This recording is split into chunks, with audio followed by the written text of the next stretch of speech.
This week we're talking about a very famous story of Jesus, the parable of the sheep and the goats, where Jesus says, when I come back, I'm going to separate Christians from unchristians.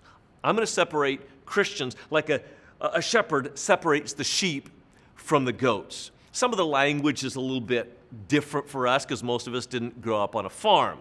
But I want to jump into this parable. It's a fascinating story. But before we do, I want to ask this question. Before you were committed to Jesus, who were some Christians who impressed you?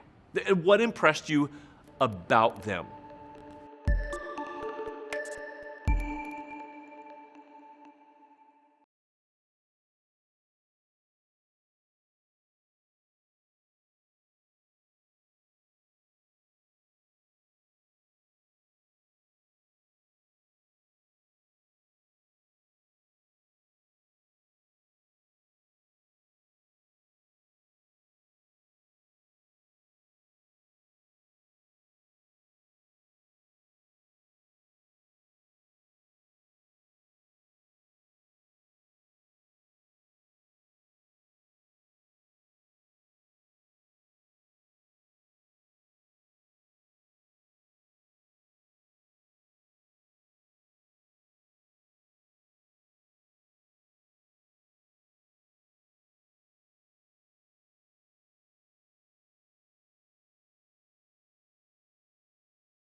A lot of us think that we're going to be impressive as Christians because we know the Bible so well, or because we dress appropriately, because we go to church on the weekend. But for the non-believer, what's impressive about Christians is seldom what they believe or seldom what they say. It's what they do. And that's why this story is really so important. And I want to kind of put it on a mental map for you. Not only is the story itself important, when and where Jesus said it will open a window onto the story itself. It happened on a Tuesday. It was the last week of Jesus' life. In fact, he's getting ready to pull away from the crowds, pull away from all of the political pressure in Jerusalem, and just take a day and a half with his disciples leading up to the Last Supper. This is incredibly important teaching because as he walks out of the temple for the very last time, his disciples look around. It was an impressive building. Stones, some of them up to 500 tons, glistening white marble, the religious leaders in their robes, crowds by the tens of thousands. And the disciples, they think that Jesus is going to take control of the temple and rule as an earthly king from right there, right then. And they ask Jesus on the way out the temple, Jesus, do you see all these impressive buildings? Peter, James, and John, I can't prove this, but I'm pretty sure they're marking out office space. That's where I want to office. That's where I'm going to control. And Jesus, he looks at him and says, don't you realize that every one of these stones is going to be torn down one from another? And Jesus takes off. He actually got over a quarter of a mile away before they catch up to him on the west side of the Mount of Olives. It's a beautiful panoramic view of Jerusalem, where you sit about 300 feet above the city and you look at the temple and you look at the people going in and out, and you can see the smoke rising up from the altar. The apostles are stunned. We thought we were going to control the temple. We thought you were going to be the Messiah. And Jesus gives one of the longest speeches of his life. It runs from the beginning of Matthew 24 to the end of Matthew 25. We don't need to go into every detail. The important thing is, at the end of this long speech, where Jesus talks about the future of the destruction of Jerusalem in 70 AD, and the future of his own return at the end of time, Jesus tells a series of stories, we call them parables, about his return. The point of each one, the takeaway, be ready. I know it's going to be a long time between here and there. Be ready. There will be wars and rumors of wars. Be ready. It's going to come like a thief in the night and you won't know when it's coming. Be ready. And each of these stories ends with this line, be ready, be ready. This was the last of the stories that Jesus tells. It begins in Matthew 24, verse 31. Could we take some time to read that together?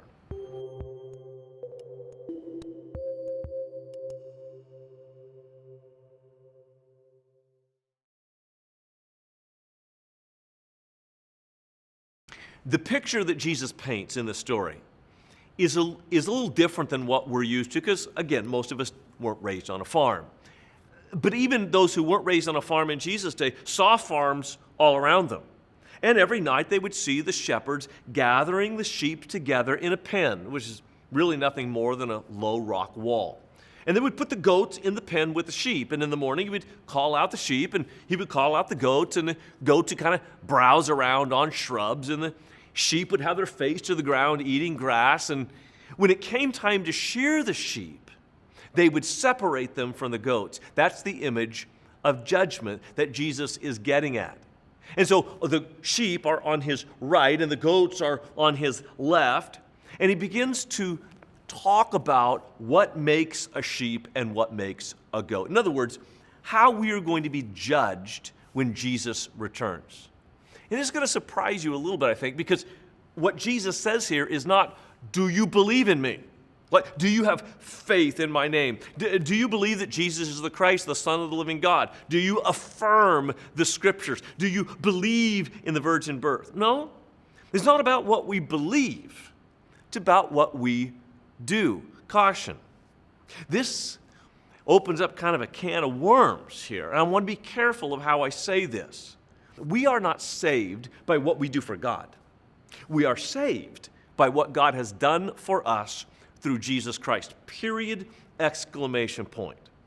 No confusion on that issue. However, just because we're saved by what God has done for us does not mean that we are not judged by what we do, not for God, but for others.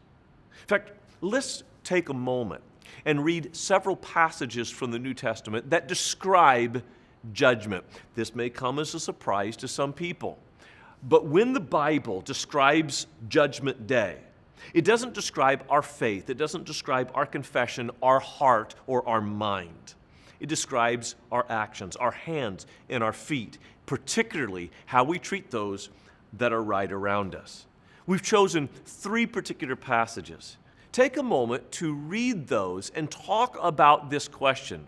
How can we be saved by grace and judged by works?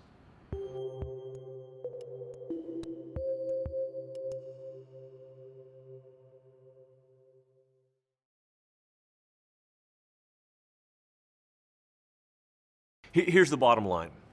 At the end of a very long day of teaching, Jesus stands on the Mount of Olives looking down to the city of Jerusalem, and he says to his closest friends and followers, I'm going away.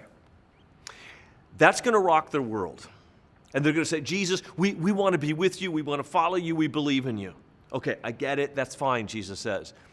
But I'm going to know how faithful you are to me, not by you staring into the sky waiting for me to return, but by you looking around at the needs of your neighbors and seeing how you can meet those needs in my name. And so what Jesus does in this story, both for those who are good and those who are bad, he identifies 6 behaviors that will demonstrate whether you really, truly believe in Jesus. He says, for I was hungry, and you gave me something to eat. I was thirsty, and you gave me something to drink. I was a stranger, and you invited me in. I needed clothes, and you clothed me. I was sick, and you looked after me. I was in prison, and you came to visit me. Look, these aren't the only 6 ways of expressing love for Jesus by serving your neighbor, but it's a pretty good list. And what I want to ask is, what does it cost to actually do this? If you're to provide clothing for someone who doesn't have clothes, what does it cost? I mean, what's it going to take to pull that off? If you're going to provide food for people who are hungry, or if you're going to visit people in prison, what does that actually cost you? Let's talk about that, and maybe as we talk about it, you could give an example of, well, one time we went and fed these people, and here's how we did it, here's what it cost us. Or one time these people were homeless, and here's how we helped them get into a home. Or there was a time when some people were sick, and we went out and took care of them. Here's what it took in practical terms for us to do that. You make a kind of a short list. If we're to do what Jesus asks us to do, if we're to express our faith in Jesus in tangible ways, what's that going to take?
If you were to kind of synthesize your list of all the things that it takes to actually carry all this out, I bet you could summarize it in two things: time and money. Because even if you're going to visit someone in prison, it takes time and it takes some money, at least for gas. Or you're going to go feed a group of people. It's going to take you time to organize it. It's going to take you some money to buy the food and take it out there. If you're going to take care of sick people, you got to buy medicine. You got to hire doctors. You got to take the time to sit by their bed. Our time and our money are extensions of ourselves. Truly, we think that the time is ours and the money is ours, but both of it is just what God has given us. And so in a very real way, our faith in Jesus Christ is in believing that what He's given us, our treasure and our time, He intends to flow through us to others. That is real faith. Now, here's another principle that I'd like to kind of throw in the mix.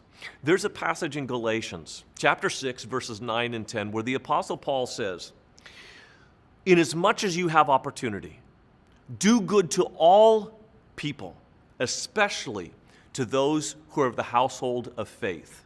Now, the reason I bring that up is because compassion, biblical compassion for Christians, starts with Christians to Christians. But it never ends at the borders of our church. See, that's why it's so important for us to take care of one another within the neighborhood groups and to keep pushing those boundaries out so that the people who live around you see a model of how we take care of one another. Let's be the kind of Christians that refuse to stop at the boundaries of believers and move into our neighborhoods to care for people who are the least and the lost. People in prison, people without food or without shelter, people who are strangers, who are among us, who need friends. The words of Jesus are incredibly practical. So let's finish with this question. Why is it so important to tangibly show our love for others? Now, I don't just want to let that lay theoretically on your coffee table. We want to drill down as a group and be very specific about how we answer that question. Could you as a group come up with one thing that your neighborhood group could do for your neighbor or neighbors that would demonstrate your faith in Jesus Christ? Remember, this is the last story that Jesus ever told in the Gospels. This is His last parable where He pours out His heart for His apostles. Man, they have gone the distance with Him right up until the time that He dies. And now He's telling them, if you really love me, you're not going to be able to show it to me by caring for my physical needs, by feeding me when I'm hungry or clothing me when I'm naked, or even following me to the cross. You're going to show your love for Jesus. I'm going to show my love for Jesus, not by my confession to Him, but my expression to my neighbors.